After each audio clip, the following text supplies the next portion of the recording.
La Venus del Espejo, uno de los primeros desnudos integrales de la pintura española y el único que llega a nuestros días de la mano de Diego Velázquez. Una pieza que, tal como le gustaba al gran maestro, genera más preguntas que respuestas. Les doy la bienvenida a un nuevo viernes. Yo creo que ya estamos. No hace falta que diga mucho más. Hoy nos vamos a dar un gustazo, o al menos esa es la propuesta. Ya lo dije en la apertura, vamos a hablar de Diego Velázquez, que hace rato que no lo traíamos al canal, lo estamos extrañando. Vamos a hablar de Venus o de una mujer. Vamos a hablar de los desafíos sociales de esta pieza y vamos también a pensar disparadores, significados, hasta dónde Diego Velázquez sigue jugando con nosotros todo el tiempo. Y por supuesto, en estas obras tan conocidas, no podemos dejar de lado la historia de la propia obra. Así que hoy tenemos un recorrido muy interesante y quiero que rápidamente nos dediquemos al disfrute de la pieza para luego ponernos a pensar qué hizo Velázquez con sus inspiraciones, por qué siempre creaba algo nuevo y tantas cosas más. Sabemos que es una pieza con una característica única. ¿Por qué? Bueno, porque no se conservan desnudos pintados por Velázquez. El tema del desnudo femenino en el siglo XVII era algo que prácticamente no se abordaba en la pintura española. Este tipo de piezas que existían en colecciones españolas ya desde siglos antes e incluso durante el XVII eran abordados por artistas extranjeros. Se encargaba a otros artistas. Hablamos del Renacimiento manierismo, Tiziano, ¿no? La corona española pidiéndole a Tiziano las poesías y estas temáticas. Hablamos del siglo XVII, Rubens. Y sendas copias incluso que se le han pedido de obras de Tiziano. Pero un artista español principalmente estaba abocado a la pintura religiosa o a la pintura de género, bodegones, con lo cual si prácticamente no se les encargaban escenas mitológicas, tanto menos desnudos, ¿no? Tanto más cuando había una mirada religiosa muy celosa de andar representando mujeres y hombres desnudos, Pero, sin duda, la mirada sobre la mujer era mucho más complicada porque podía despertar cosas que claramente a la iglesia, en términos generales, no les parecía adecuado. Con lo cual, hay una mirada de censura sobre este tipo de obras, tema que vamos a abordar, al menos para mencionar algunos hitos un poquito más adelante. Ahora, Rock v Venus está en la National Gallery de Londres. En realidad, esto de Rock v Venus nace como nombre a partir del lugar en donde estuvo antes de pasar a ser parte de colecciones públicas, que era ni más ni menos que Rokeby Park, una casa de campo del condado de Durham, donde estuvo buena parte del siglo XIX. Ya contaremos un poquito la historia de esta pieza. Y solo para que tengan muy presente esto a lo largo del recorrido que vamos a hacer y sobre todo hacia el final, la verdad es que esta pieza, desde que pasa a ser obra accesible al público en 1906 en la National Gallery de Londres, fue la gran obra para ir a ver, algo que ha inspirado a escritores, artistas, documentales, películas, novelas, lo que quieran. Pero quiero que entremos a ver esta pintura, a disfrutarla, porque como dije, hoy vamos a tener muchas más preguntas que respuestas. Vamos a tener hipótesis, claro, pero no hay que dar nada por concluyente y menos cuando hablamos de Velázquez. Entonces, Venus, la diosa del amor, está ahí reclinada, lánguidamente, ¿no? En un lecho, de espaldas. La curva de su cuerpo se refleja en el mismo tipo de movimiento, ondulación, en realidad deberíamos decir, de la tela de satén sobre la que se apoya. Cuando uno se para delante de esta Venus, implica, por sobre todas las cosas, observar las curvas de la cadera. ¿A dónde van nuestros ojos cuando estamos delante de esta pieza? A la cadera, a ese pequeño quiebre que tan delicadamente pinta Velázquez. De hecho, vean ustedes cómo nos dirige la mirada, en la medida en que justo en ese espacio él pone un blanco, una tela blanca para justamente llamar la atención. Y es en ese espacio donde la luz impacta y destaca las carnaciones tan nacaradas, tan suaves de esta mujer. Es casi una pintura, de mi punto de vista, que nos lleva al ejercicio de seguir curvas, seguir ondulaciones. Desde el centro de la pintura, desde esas caderas, uno va hacia las piernas, va hacia la cabeza, pero siempre desde el centro. Y esto es algo muy interesante. Uno no empieza a recorrer esta obra de izquierda a derecha o derecha a izquierda.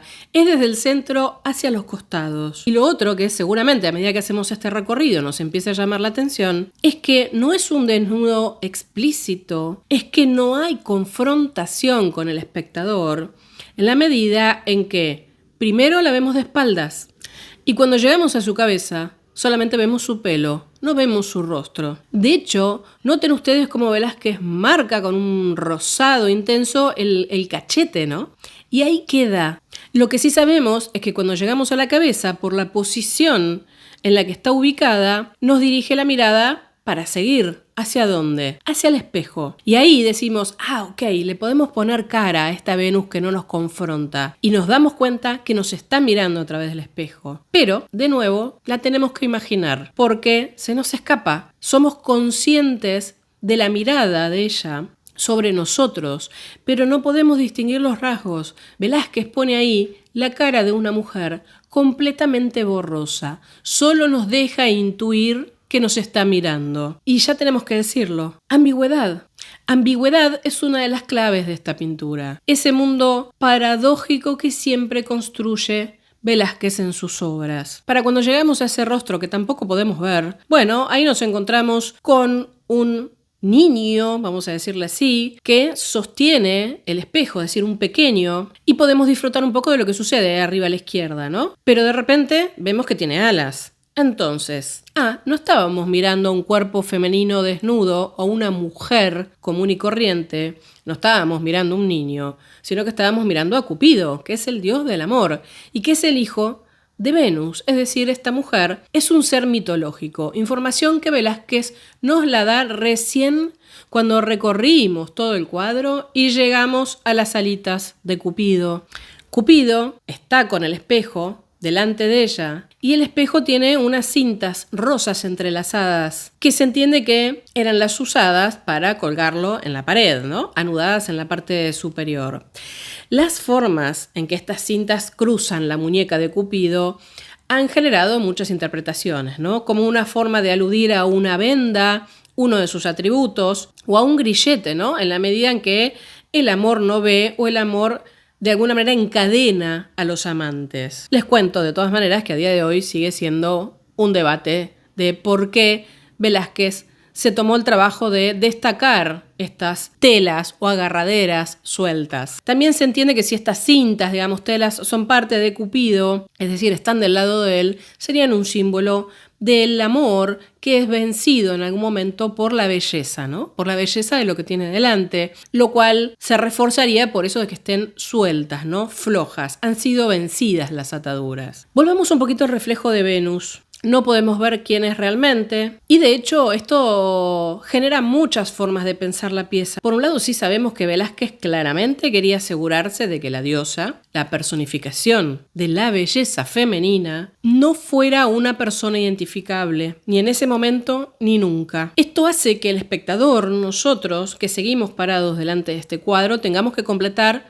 sus rasgos con nuestra imaginación. Y fue tan importante esto para Velázquez que uno de los pentimento, más adelante los vamos a tener un poquito más en los pentimenti, es decir, en las correcciones, nos habla de la posición de la cabeza de Venus. ¿Por qué? Porque originalmente esta cabeza estaba un poco más de perfil y se podía intuir su nariz, es decir, se veía su nariz, pero luego cambia de opinión y queda totalmente tapada esta opción, con lo cual no podemos verla ni directamente ni indirectamente a través del espejo. ¿Se imaginan que también esto lleva a la intriga, ¿no? ¿Por qué Velázquez no nos permite ver a esta mujer? ¿Por qué pinta un desnudo pero de espaldas?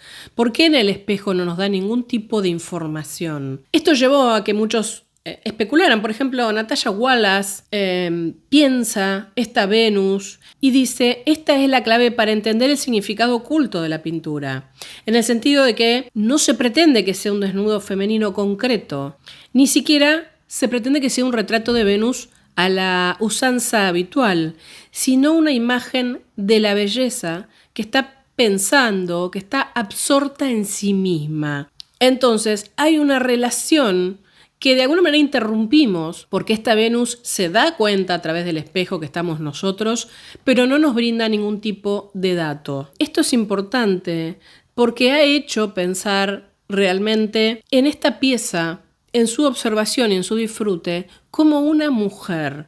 El hecho casi de que Cupido esté ahí con las alas es algo anecdótico, algo que está anclando este cuadro en el mundo de la mitología, de la fábula. Quizás como una forma de protección para pintar un desnudo también, ¿no? ¿Y por qué esto se ve reforzado? Porque, si bien ya vamos a entrar más en detalle, estamos ante un ambiente bastante austero. Venus tiene el espejo, pero no vemos joyas, no vemos los recursos habituales, incluso no tiene ningún atributo más allá de Cupido al costado. Quiero decir, atributos de Venus, las rosas, el mirto, las joyas. Incluso el propio Cupido está bastante despojado, ¿no? Más allá de las alas. No vemos el carcaj con las flechas. Ya de primera mirada nos damos cuenta que todo lo que tenemos adelante es un combo de proximidad con el espectador que aún así llega hasta ahí. Entonces, Velázquez nos obliga de nuevo a repasar, a remirar, a observar, a completar. Vamos a mirar detalles. El espejo. El espejo, un elemento, aunque no lo parezca muy original en este tipo de composición. Ustedes dirán, Aldana, el espejo se usa desde los primitivos flamencos. Sí, claro. El espejo se usa con Venus. Sí, claro. Pero no de esta manera. Porque esta Venus no se está mirando a sí misma. Esta Venus no está en su toilette. Esta Venus nos está mirando a nosotros. Es decir, que Diego Velázquez, como hizo también con las Meninas, nos vuelve a poner de frente contra la idea de la representación consciente. Es decir, somos conscientes de que estamos viendo una representación y de alguna manera nos involucramos en ese cuadro en la medida en que somos también observados. Por supuesto, se imaginarán que así como las Meninas, el espejo fue objeto de debate desde el punto de vista de la perspectiva. Por ejemplo, Ángel del Campo dice: Venus no puede verse en el espejo y el espectador no puede verla tal y como aparece reflejándose en él. El pintor de alguna manera simuló para que eso sea posible, ya que si no, la imagen que se refleja en ese espejo sería mucho más pequeña, porque no está tan distante del espejo, con lo cual el tamaño no es correcto de la cara, tampoco el ángulo sería correcto, y necesito parar y mirarlos de frente. ¿Ustedes creen que Velázquez no sabía esto? Me río sola porque a veces hay observaciones que son válidas, por supuesto, desde un punto de vista del análisis de la perspectiva, de la proporción. Pero está claro que Velázquez acá nos quiere engañar y nos quiere meter en un truco. ¿Por qué? Porque su intención estaba puesta en el afuera de ese espejo. Quiero decir, en el espectador. Velázquez está pensando en el espectador. Entonces fuerza una perspectiva que la hace bastante engañosa, porque si uno no presta atención y se pone a tirar líneas, la verdad pasa desapercibida. Y trabaja con una perspectiva que quizás en la realidad o en términos matemáticos estrictos no existiría, pero que le sirve justamente para dotar a esta pieza de un misterio que al día de hoy estamos hablando de él. Ahora, siempre que uno se para en Velázquez y vemos esta pieza que parece ser una obra de su madurez, ya vamos a discutir un poco esto, y hay que detenerse en la construcción que hacía este hombre, ¿no? Pinceladas, colores, planos. Hay unos tonos perlados tan brillantes en la piel de esta mujer, de esta Venus, que un poco contrastan, ¿no?, con la riqueza cromática y las pinceladas tan sueltas que vemos en las cortinas, en las sábanas. Quiero decir, el rostro, la pierna de Cupido, el espejo, las telas, están pintadas con mucha ligereza, ¿no? Con toques largos que parecen casi inacabados. Esa idea de la composición por manchas que Velázquez desarrolló también con tanta expresatura. Quiero decir, Velázquez pone acá un estilo muy abocetado. ¿Por qué? Porque es todo lo contrario de lo que hace en Venus. ¿Y qué dijimos? Velázquez quiere que empecemos a ver este cuadro por Venus. Entonces tenemos pinceladas muy evidentes, libres, en todo el detalle, en todo el contorno. Pero las carnaciones de Venus pueden hacer el zoom que quieran, pueden acercarse con una lupa, que no van a ver una pincelada. No sabemos por dónde pasó la mano de Velázquez allí. Simplemente no existe. No vemos su mano en esta Venus. Es un cuerpo absolutamente focalizado quiero que piensen esto, con una luminosidad nacarada, donde no podemos ver cómo lo pintó por oposición al resto de la pintura. ¿Y esto a qué nos remite hoy por hoy, ya en el siglo XXI? Al foco de una cámara. Es casi un efecto fotográfico el que hace este hombre ahí, donde hay un cuerpo, un objeto que está absolutamente definido y el resto parece casi un fuera de foco. Velázquez no es ningún tonto, estudiaba muchísimo el tema de la visión y del efecto de la visión. Por eso sus obras suelen ser, como se dice habitualmente, una experiencia visual. Entonces, no tenemos definición ni en el reflejo ni en todo el entorno porque el foco es el cuerpo de espaldas de esta mujer. Es como si su lente, su objetivo, estuviera puesto ahí. Y luego, vean ustedes qué poco tenemos para construir un espacio y sin embargo está lograda la tercera dimensión de alguna manera. ¿Cómo? A través de los objetos. Vean ustedes que de los pocos objetos que tenemos, cada uno constituye un plano. Esas capas que va haciendo van dotando a la composición de profundidad. Entonces tenemos objetos, cuerpos, uno detrás de otro, las diferentes sábanas, el cuerpo de Venus, el espejo, Cupido, la cortina, la pared del fondo. Y ahí, cada una de estas cosas nos marca profundidad. Y luego la típica forma de trabajo de Velázquez, ¿no? Quiero decir, pentimenti, arrepentimientos. Ya mencionamos el perfil de la cabeza de Venus. Bueno, Cupido también fue modificado de alguna manera. Es decir, se ven distintas correcciones del artista a medida, evidentemente, que iba construyendo la pieza. Por ejemplo, el brazo alzado de Venus, que al principio estaba en una posición un poco más alta, en la posición del hombro izquierdo, en la cabeza, que ya lo mencionamos, respecto del perfil. Ahora, no hay que confundir pentimenti con contornos deliberadamente alterados, como puede pasar en ciertas partes del cuerpo de Cupido, en el espejo, porque eso lo hacía Velázquez a propósito para lograr el efecto visual. Con lo cual, entendemos pentimenti cuando el artista deliberadamente quiso ocultar algo y a veces por la transparencia del óleo con el tiempo, por el desgaste o incluso por el infrarrojo, uno puede ver que hubo cambios en la pieza. Ahora, yo con esto ya gané, podría terminar acá el video.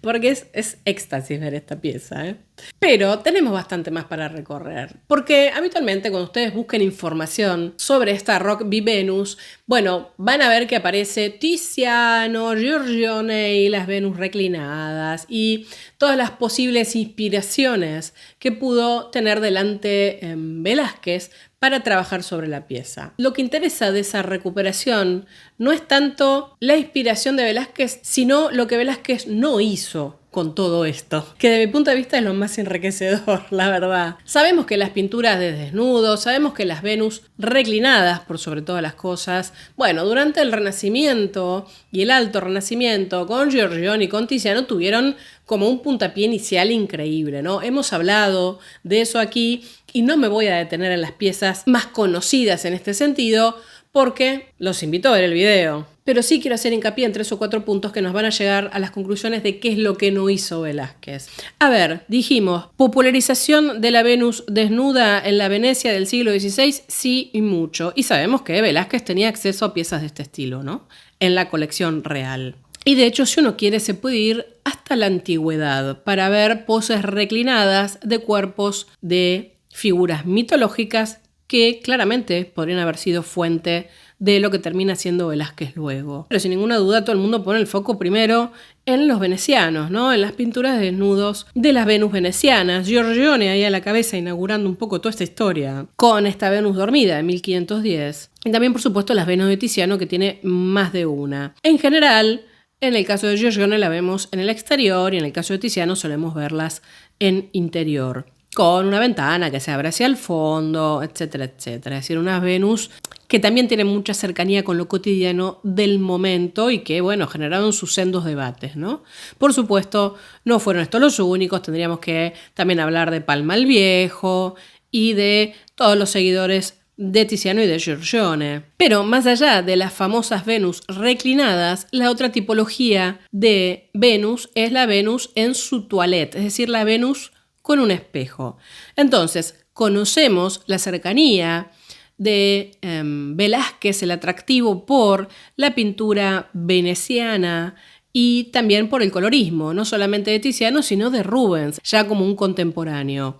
Entonces, quiero que nos detengamos 2 minutos en esta Venus de Tiziano, que es una Venus con un espejo. Es un ejemplo bastante temprano, en el que encontramos a Venus en su toilette con Cupido. Y Cupido ahí de asistente con el espejo. Ahora, Venus está sentada, en posición recta. Incluso en el caso de Tiziano, esta diosa del amor y de la belleza estaría evocando el sentido del tacto, ¿no? Vean ustedes cómo ella tiene la mejilla sonrojada, al sentir como la calidez de su propio cuerpo, las texturas de la carne, las joyas, la tela, el pelo, son, exquisitamente trabajados por Tiziano. Es decir, es una Venus que tiene abundantes recursos iconográficos, además de, por supuesto, el espejo y Cupido, ¿no? Y acá Tiziano ya hace algo interesante, y es que esa Venus no parece tanto observarse a sí misma, sino que parece espiar un poquito a ver quién la está observando. Y ahora pasemos al otro gran colorista que también se entronca en esta tradición veneciana, que fue Rubens, con esta Venus del espejo. Muy interesante la mirada de Rubens, como siempre, ¿no? Estamos de nuevo ante una Venus en su toilette, frente al espejo, como símbolo supremo de la belleza. Pero esta Venus también está percibiendo en el espejo que hay un espectador. Un espejo que además enmarca el rostro de Venus como si fuera un cuadro. Es una belleza. La postura de Venus de espaldas, pero muy sensual, ¿no? El trabajo con su piel, el cabello sedoso. Tan es así que un poco Rubens pone una asistente, una sirvienta, para contrastar esta situación. Lo interesante de acá es que este espejo nos está permitiendo ver una belleza completa de Venus. No solo su espalda, sino también su rostro. Y de alguna manera, al estar enmarcado, justamente es como el símbolo de una pintura que compite con la naturaleza para producir una imagen lo más real posible. Hay muchos disparadores a partir de esta pieza de Rubens, por supuesto. Y cuando uno piensa en Rubens, dice, sí, se inspiró en Tiziano, se inspiró en Veronés. Ahora, a partir de las Venus reclinadas, de las Venus en su toilette, veamos la Venus de Velázquez. Y es un mix. No es una Venus en su toilette, no tiene joyas, no la podemos ver en el espejo. Y además está reclinada. Es decir, Velázquez toma acá 2 tipologías de Venus, hace una y en ninguno de los 2 casos responde de una manera concreta. Es más, la Venus reclinada, que estaba siempre en un ambiente Siena interior lujoso, suntuoso, y que tenía quizás una ventana hacia afuera, o que en el caso de Giorgione estaba ahí en el campo, en un jardín, en un espacio abierto, cual paisaje. Velázquez acá nos pone una pared prácticamente gris. ¿Qué tiene esto de suntuoso? ¿Qué tiene esto de rico en términos de riqueza material, quiero decir? Absolutamente nada. Por sobre todas las cosas, además, nos pone una Venus reclinada de espalda que honestamente parece una mujer común y corriente si tapamos el Cupido. Y aquí no hay nada de especial, es un desnudo femenino. Entonces, Velázquez tuvo una modelo, pintó a esta modelo como una mujer hecha y derecha, común y corriente, en un ambiente común y corriente, quizás el taller del pintor. Y por sobre todas las cosas, hay un trabajo de belleza de la construcción del cuerpo, pero fíjense que la tipología física de este momento no tiene prácticamente nada que ver con lo que nos está mostrando Velázquez aquí. Es decir, es un cuerpo muy estilizado, muy delgado, nos estaría remitiendo bastante más a la estatuaria clásica que a una mujer o una Venus del siglo XVI o XVII. Entonces, todo lo que está haciendo este hombre en este momento es novedoso, se corre de las tipologías típicas, se corre de los cuerpos femeninos que se solían pintar en ese momento, nos pone una mujer de espaldas, es decir, no es un desnudo frontal, con lo cual estamos ante una pieza que no tiene mucho de provocativo, o en todo caso, lo que provoca es mucho más del ámbito de lo intelectual y de lo imaginario en términos de tratar de componer o entender qué es lo que hizo este hombre, antes que el cuerpo femenino en sí. Y cuando uno empieza a pensar qué tipología miró este hombre para representar a esta Venus, rápidamente se nos viene una obra de la que ya hemos hablado en el canal, hablando justamente de Venus, y es la figura de Hermafrodita o Hermafrodito Borghese, que es un personaje reclinado con una tipología física y ondulaciones muy similares a las que vemos en esta Venus. ¿Y cómo conectamos esta obra con Velázquez? Bueno, es una obra que por supuesto estuvo en Italia, hoy por hoy está en el Museo del Louvre. Pero cuando Velázquez viaja a Italia, entre otras cosas, hace vaciar copias de esta estatua, con otras por supuesto, para traer a España. Estamos hablando de un Velázquez en su segundo viaje. Con lo cual, teniendo en cuenta que en algún momento vamos a tener que pensar en qué momento Velázquez pintó esto, no es llamativo que pongamos esta obra en su viaje a Roma. Y es interesante porque estas copias Velázquez las encarga, obviamente porque él las había visto de primera mano, ¿no? En la colección de antigüedades de los Borghese, y las manda porque entendía que eran obras que era muy válido tenerlas. Quien las hizo, de hecho, fue Matteo Bonuccelli, que se encarga de hacer los vaciados de yeso y luego, por supuesto, la fundición en bronce hacia 1652. Y luego de eso, claro, con el bronce sobrante, viene toda esta historia de los 12 leones destinados al Salón de los Espejos, etcétera, etcétera. Con lo cual yo creo que acá tenemos una tipología muy, muy evidente para la inspiración de Velázquez en relación a este hermafrodito que se había descubierto poco tiempo antes, es decir, en una copia romana del original griego. Si yo tuviera que resumir las inspiraciones de Velázquez, diría que tomó un poquito de todo lo que vimos. La parte del espejo y la Venus para mí es una inspiración clarísima en lo que hizo Rubens. El Cupidito es de Tiziano. Y el cuerpo es de estatuaria clásica del hermafrodita Borghese. Y con todo eso creó una tipología nueva, distinta de Venus. Ahora, ¿cómo nos aproximamos a esta pieza? Porque, por supuesto, yo la primera aproximación que hice fue plástica, porque me parece que es una pieza por sobre todas las cosas para disfrutarla. Pero, ¿cómo la podemos pensar en contexto? ¿Qué nos invita a hacer esta pieza? Quiero decir, ¿cómo nos interpela? ¿Por qué Velázquez hizo esta elección? Tenemos que pensar dos cosas. Sabemos que hasta el siglo XVI, durante el Renacimiento, se pensaba en una imagen de la belleza que tenía que ver un poco con la imitación de lo antiguo y que tenía que ver también con lo natural, ¿no? Es decir, lograr una cierta reproducción fidedigna, pero bella, es decir, idealizada, de idea. Tomar lo natural, mejorarlo. Sabemos también que el siglo XVII un poco se despoja de estas ataduras y que el mundo del barroco comienza a pensar en otras direcciones, en donde también el artista, ya relativamente afianzado, ojo con España que era otra historia, en este caso estaría hablando un poquito más de Italia, siente más libertad de ejecución, siente que puede jugar un poco más con su personalidad de alguna manera dentro de las piezas y se busca un mensaje más allá de una representación fidedigna.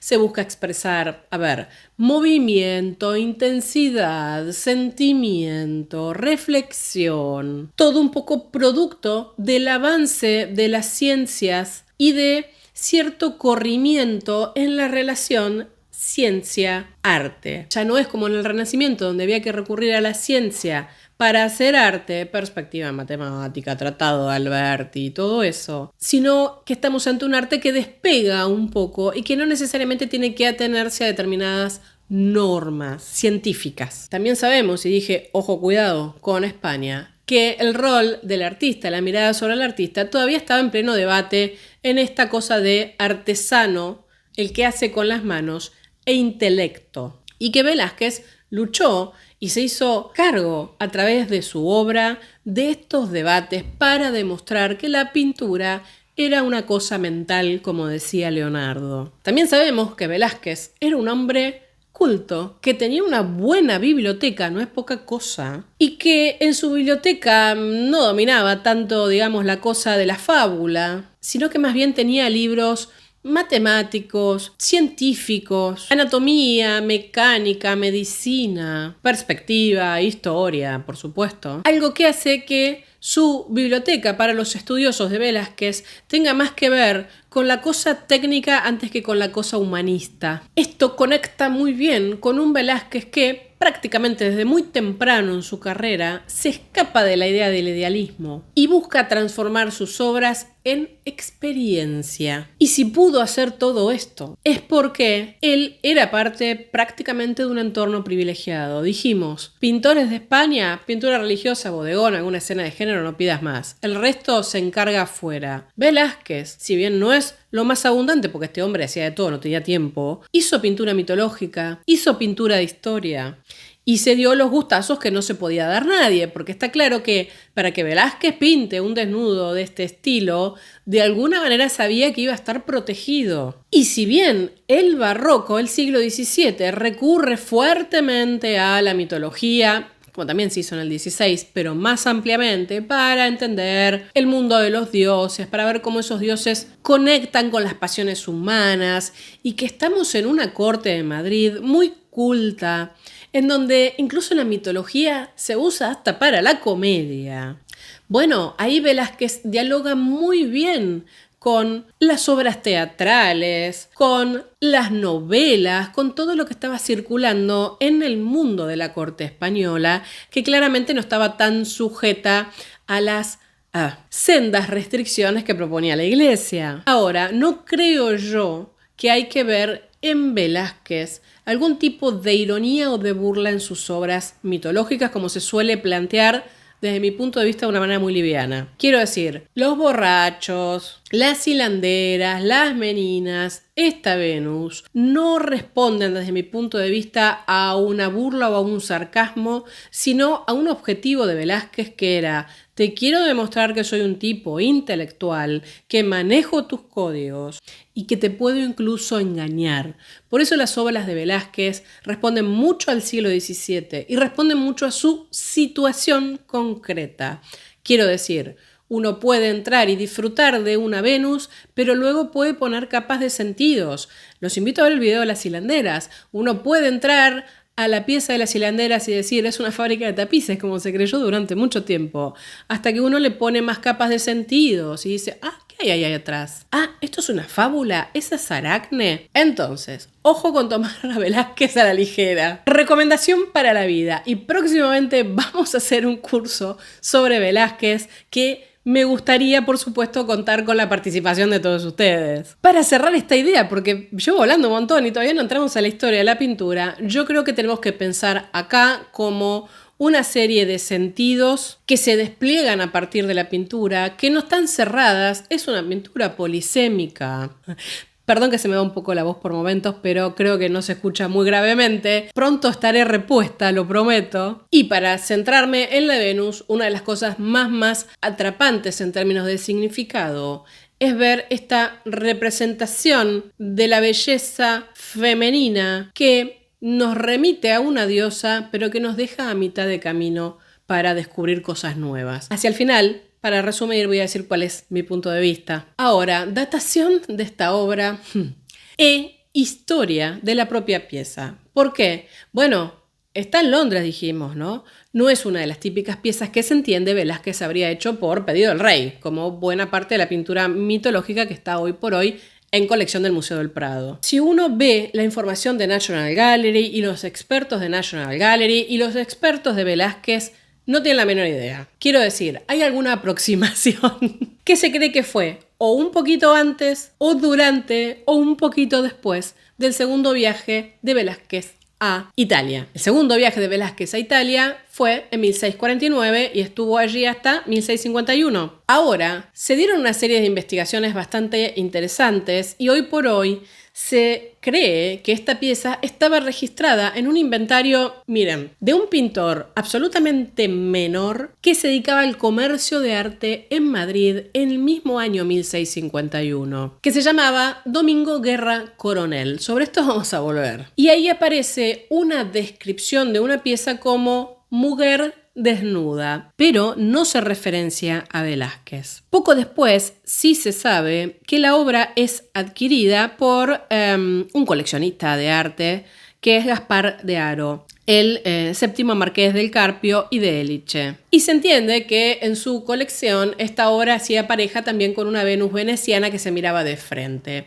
Típicos juegos que ya existían en este momento y que seguirán durante la centuria siguiente, la verdad. ¿Y quién era este Gaspar de Haro? Bueno, era un tipo que estaba emparentado con uno de los primeros mecenas de Velázquez, que fue el conde duque de Olivares. Y también se sabía que era un tipo mujeriego, libertino, con conductas, digamos, poco decorosas para la sociedad del momento, y gustaba de tener, por supuesto, mucha pintura de desnudo femenino. Hecho que hizo que en un principio se pensara que Velázquez la pinta por encargo de este señor. Esto se creyó hasta hace pocas décadas, porque de hecho aparece luego inventariada en su colección. Ahora, preguntas. Si esa mujer desnuda de tal Guerra Coronel era la de Velázquez y estaba inventariada en 1651, bueno, sabemos que Velázquez la tuvo que haber pintado antes, o antes de viajar a Italia, o en Italia, y la manda hacia España. Motivo por el cual se justificaría que no diga de mano de Diego Velázquez, porque no dejaba de ser un desnudo. Por otro lado, ¿qué contacto había entre Velázquez, un Velázquez que quizás lo podemos ubicar en Italia en el momento que pinta esta pintura, y este tal Guerra Coronel que se dedicaba al comercio y hacía alguna que otra pintura? Bueno, se puede especular con que fuera un intermediario que de alguna manera no expusiera a un futuro comprador. Entonces no aparecía ni un futuro comprador ni de mano de quién era. No dejaba de ser un desnudo, vuelvo a decir. Todo esto en realidad aparece a partir de una investigación que les quiero citar algunos puntitos del año 2001 de Ángel Aterido, que en realidad fue quien planteó una revisión a la documentación que se tenía sobre esta pieza. Y les quiero citar: desde 1952 se ha sugerido con frecuencia que la Venus de la National Gallery fue pintada para don Gaspar de Haro y Guzmán, conocido desde 1647 como el Marqués de Eliche y desde 1661 como séptimo Marqués del Carpio. Como es bien sabido, Carpio fue uno de los coleccionistas más ávidos y exigentes del siglo XVII, pero en su época fue igualmente famoso por sus hazañas amorosas. Incluso sus panegiristas lamentaron su excesivo gusto por las mujeres de clase baja durante su juventud. Estos gustos se han considerado una posible razón para el encargo del magnífico desnudo femenino que ahora se encuentra en la National Gallery, que refleja sus dos pasiones dominantes, las mujeres y el arte. Y la suposición de que fue su mecenas proviene del descubrimiento, publicado en 1952, de un inventario de sus cuadros, aparentemente datado el 1 de junio de 1651, en el que se describe con precisión. Sigue luego. Un nuevo análisis de otros documentos sugiere, sin embargo, que Carpio pudo haber adquirido la pintura en lugar de encargarla. Cabe recordar que Venus, de la Galería Nacional, no es el único desnudo conocido de Velázquez. Hay otros dos registrados que hasta ahora se han considerado distintos. El primero es Vina Venus tendida de Velázquez de Dos Varas, registrado en el inventario post-mortem del artista de 1660, que no puede corresponder al cuadro propiedad de Carpio y que ahora se encuentra en la Galería Nacional. Y el segundo es una mujer desnuda, mencionada en los documentos relativos a la herencia del pintor casi desconocido Domingo Guerra Coronel. Acá se sigue desarrollando un poco toda esta historia y se sabe que Guerra Coronel muere en 1651 y por supuesto que sucede detrás de todo eso. Se tramita todo lo que es herencia y se pone en almoneda los bienes para recaudar. Lo interesante es que este cuadro, que entonces estaba a la muerte de Guerra Coronel en sus colecciones, quizás para vender después, es tasado por Angelo Nardi. ¿Quién era Angelo Nardi? Un colaborador de Velázquez. Y ahí también hay otros artistas que actúan como testigos de la tasación, que son ni más ni menos Bernabé de Contreras y Martínez del Mazo, quienes ayudan a tasar, pero por cercanía con Velázquez. Martínez del Mazo, no hace falta aclarar mucho, ¿no? Hemos hablado de una obra de él en relación a Velázquez, que se lo voy a dejar por aquí en el enlace. Decía, bueno, no pueden estar ellos como tasadores por tener intereses cercanos, pero sí funcionan como asesores y testigos. ¿Por qué esta gente se iba a acercar a la almoneda, o a la previa en realidad, a la almoneda de este coronel? Y porque había una obra de Velázquez ahí. Quiero decir, es muy raro para ese momento, si uno ve las típicas almonedas y tasaciones, que primero se acercara más de un pintor a ver lo mismo para reforzar la tasación. Y segundo, que fueran personas tan cercanas al taller de Velázquez. Velázquez los debe haber mandado. Ahora, ¿qué pasa a la muerte de Guerra? Que este señor tenía una deuda con un empresario llamado Sebastián de Arenas Ruiz, que es quien se queda con esa pieza. Lo que hace es llevársela como acto de embargo. Y ahí ya aparece como una mujer desnuda de la mano de Diego Velázquez. Con todo esto, más o menos entendemos que esta pieza se pintó antes de 1651. Respecto de la técnica de Velázquez, y uno lo puede asociar un poco más con las hilanderas, con las meninas, quiero decir, con la última etapa de Velázquez. Pero la verdad es que Velázquez hacía lo que quería, en realidad, ¿no? Tenía una libertad y una capacidad de ejecución que tampoco es tan transparente. La otra pregunta que sale de todo esto es, y bueno, ¿Velázquez usó una modelo? ¿Eso nos serviría para datar la pieza? Y quizás ya deben saber que se ha especulado bastante en general con que Velázquez pintó esta obra del natural, y que justamente uno de los puntos de que no se reconozca quién era porque Velázquez no quería que la identificaran. Eso hizo que se buscaran identidades para la modelo. Se pensó justamente en Velázquez y en Italia, y en Lavinia Triunfi, que había posado para Velázquez en Roma. Y también se lanzaron hipótesis de que, por supuesto, esta pintura representaba un amante de Velázquez que se sabe que tuvo estando en Italia, de la que se supone que tuvo un hijo, ¿no? Porque hay documentos que hablan de este hijo de Velázquez, ¿eh? También se aludió en su momento que era la misma modelo de las hilanderas o de la coronación de la Virgen, obras que están en el Museo del Prado, y que eso permitiría un poco datarlo justamente hacia la última etapa de Velázquez, un Velázquez ya regresado del viaje de Italia. Incluso Carl Justi, que en su momento hizo estudios sobre Velázquez y que por supuesto comentó, ¿no?, que a Pacheco no le había gustado nada que Velázquez pintara un desnudo en ese momento, etcétera, etcétera. Según Justi, era una Venus de espaldas de tipo español y que seguramente era la misma muchacha de las hilanderas. Hasta ahí es un poco la información que tenemos como para tratar de datarla. La verdad es que esta pieza fue heredada a la muerte de Gaspar por su hija, quien luego se casa con el 10º duque de Alba, y la pieza pasa a las colecciones de Alba. Hasta que el siglo siguiente son obligados a vendérselas a Manuel Godoy. ¿Lo ubican? Sí, el que tenía las majas de Goya, que también le gustaba su gabinete privado de desnudos. Luego, ya se imaginarán, con las idas y vueltas de las invasiones napoleónicas y cierta diáspora de piezas, el cuadro desaparece de donde lo tenía Godoy y aparece en manos de un pintor británico que trabajaba en España para Buchanan. William Buchanan, uno de los más importantes marchands de arte en ese momento, que estaba ahí captando lo que se podía. Por lo tanto, en 1813 ya la pintura va a Inglaterra. Buchanan en un momento la vende dentro de un paquete y termina en manos de John Moritz ahí en Rugby Park. Y estuvo ahí hasta inicios del siglo XX, en donde la familia decide que necesita unos dineritos y decide tasarla para ponerla a la venta. La tasa en una fortuna para ese momento, que eran como 40.000 libras, y la National Gallery claramente tenía un presupuesto, creo que de 5.000 libras anuales para comprar obra de arte, así que imagínense, era inviable. El riesgo de que la pintura saliera de Inglaterra era lo más probable.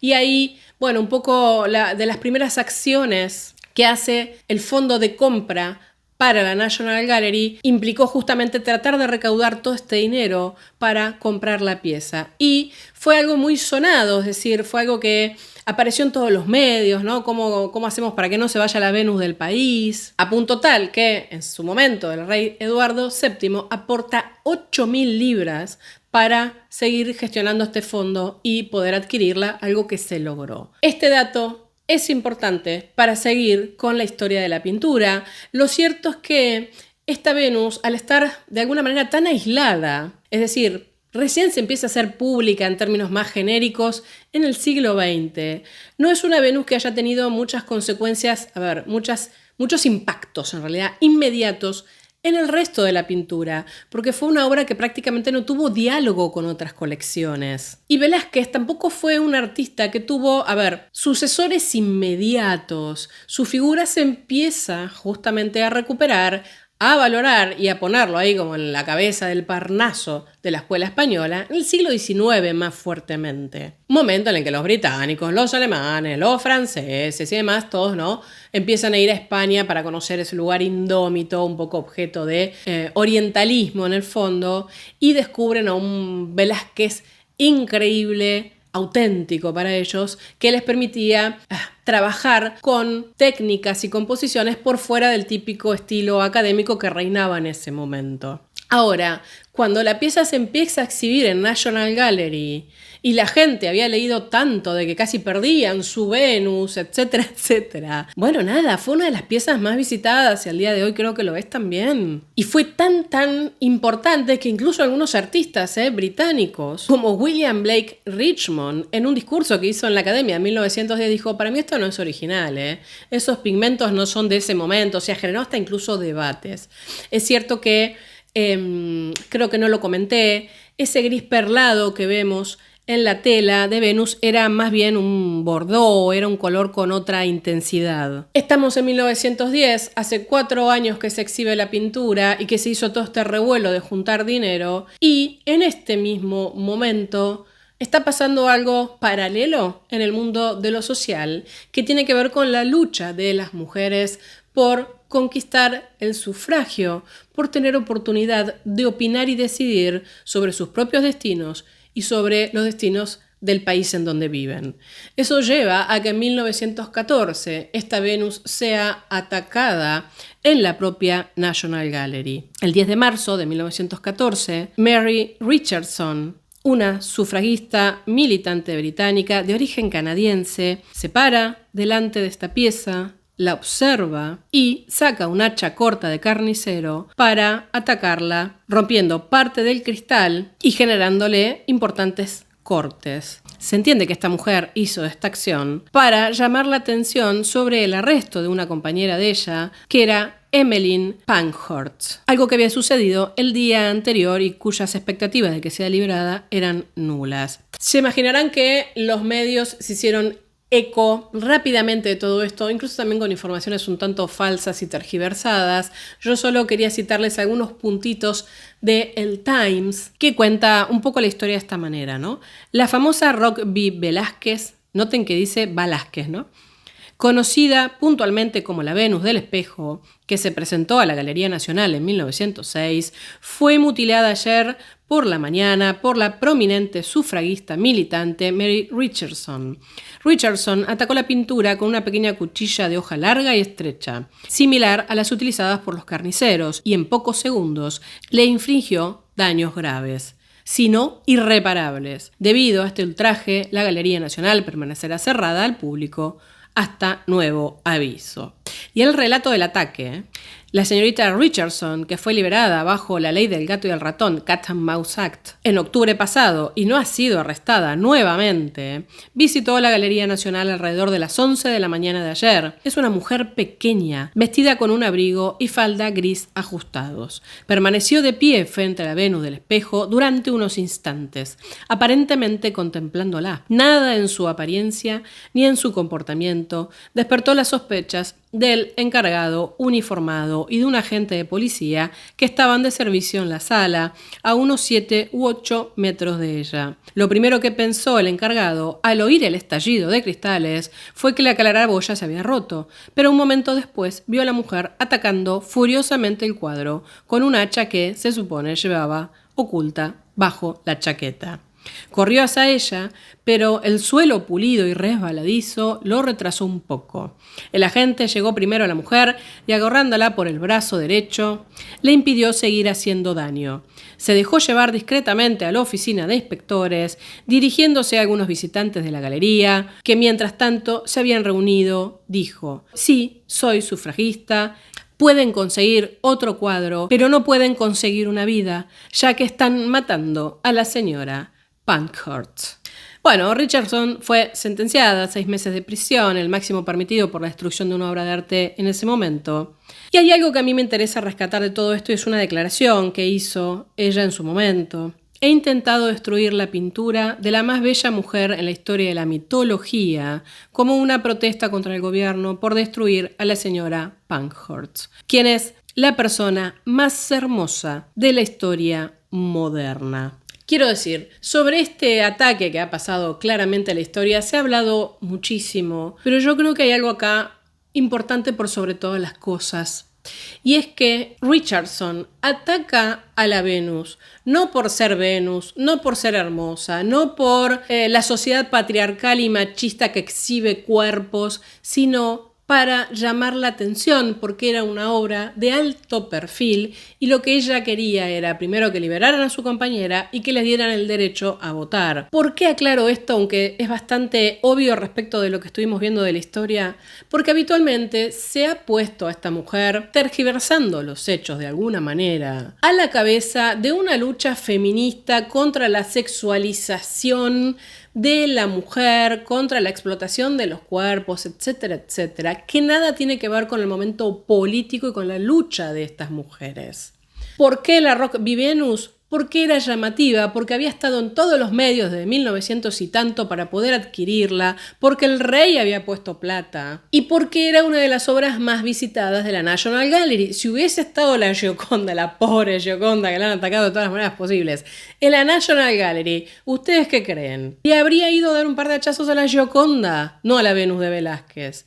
Es decir, no fue un atentado contra la pieza en sí, contra lo que muestra la pieza en sí, contra Velázquez, sino contra una obra de primer orden que tanto había interesado a los poderosos. ¿Qué era la que quería esta mujer? ¿Destrozar el sistema del arte? No. Quería lograr su derecho a opinar. La obra fue completamente restaurada, incluso en los años 60 se hizo una revisión, está en perfecto estado. Y como ya saben, en el año 2023 sufrió otro ataque de estos activistas climáticos, hecho que no pienso ni relatar ni sobre el que pienso opinar bajo ningún punto de vista. Por el simple hecho de que estamos en el siglo XXI hay cosas que ya no van a ningún lado. Entonces, vamos a acercarnos hacia el cierre, así como esta pieza propuso algunas miradas, ¿no?, de estos análisis feministas sobre el cuerpo de la mujer. Quiero decir, fetichismo, voyerismo, falocéntrica, patriarcal.